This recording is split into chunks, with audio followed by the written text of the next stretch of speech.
ও বান্দা বলতে থাকবে, হায় রে হায়, আমার আমলনামাটা বাম্মাতে দেওয়া হয়েছে। আমার আমলনামা যদি আমাকে না দেওয়া হইতো, আমার আমলনামা সম্পর্কে আমি যদি না জানতাম।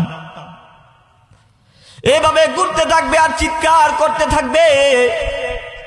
আমলনামাটা প্রত্যেকের কাছে যখন চলে যাবে, প্রত্যেকটা বান্দা আশ্চর্য হয়ে যাবে, বলতে থাকবে, মালি হাদাল কিতাব,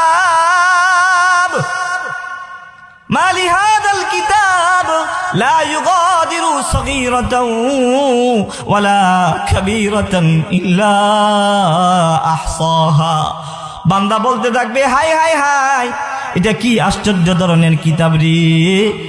এই কিতাবের মধ্যে, আমলনামার মধ্যে একটা ছোট্ট গুনাহও ছুটে নাই, একটা ছোট্ট আমলও ছুটে নাই, একটা বড় আমলও ছুটে নাই। আশ্চর্য হয়ে যাবে আর বলতে থাকবে,